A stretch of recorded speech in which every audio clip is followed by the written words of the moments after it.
I'm sure he's as concerned as I am about, we've just been talking about defence, needing to be self-sufficient in defence, but also need to be self-sufficient in food, as we saw with all those problems. Well, post-Brexit, yeah, but largely post-lockdown, when it turned out that actually an awful lot of our foodstuffs come from overseas.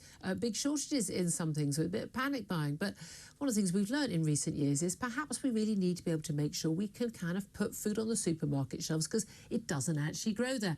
And so there's been a real bid to actually support British farming. Well, the Prime Minister is setting out a blueprint to boost British fruit and vegetable farming. Coming up, he's basically talking to members of the farming community at the second Farm to Fork Summit at Downing Street today, and about how the UK needs to reduce its reliance on overseas fruit and vegetables and back British producers. Let's talk to Liz Webster, who's the founder of Save British Farmers, and joins us now. Good morning to you. Hello, Julia. Hi. Very hi. Nice to talk to you. Look, I mean, there's a lot of talk about these things.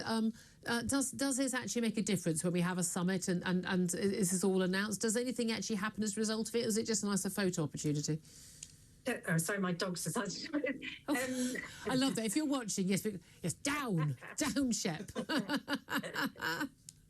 No, I mean, look, he'd been in government for the last nearly 5 years, and this latest government has overseen the biggest destruction of food security in living memory. In what way? What's happening in such a short period of time?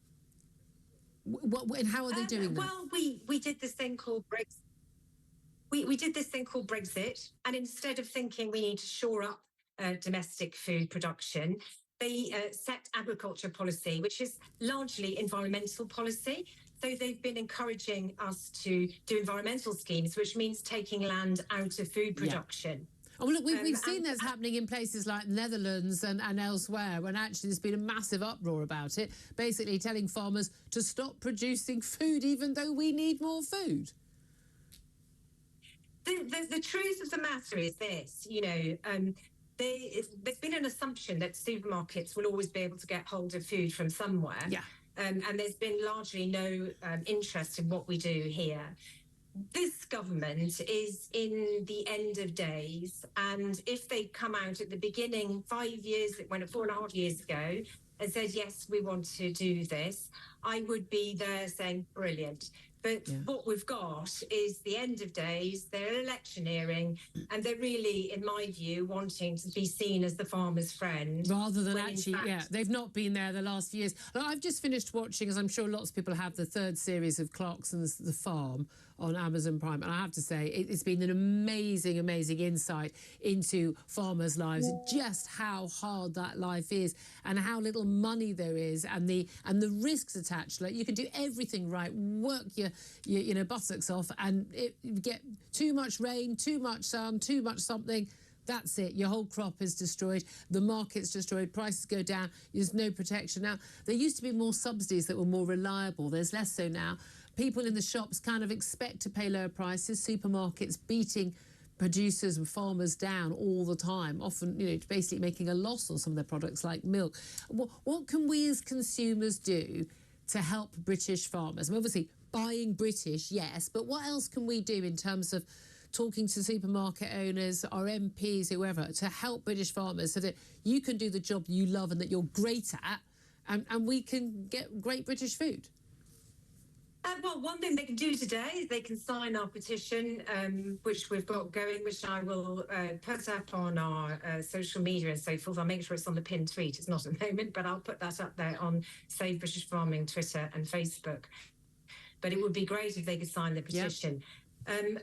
Ultimately, yes, supermarkets are very reactive to their customers.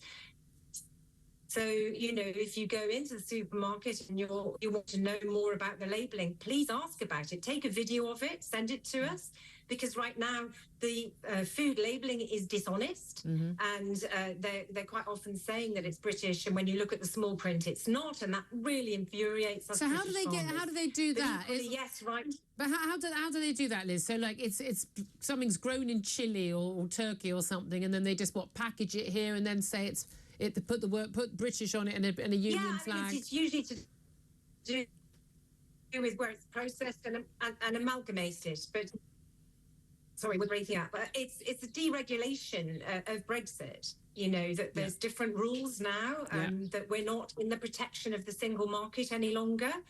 And obviously, I was a Remainer. I know you were very much a staunch Brexiteer.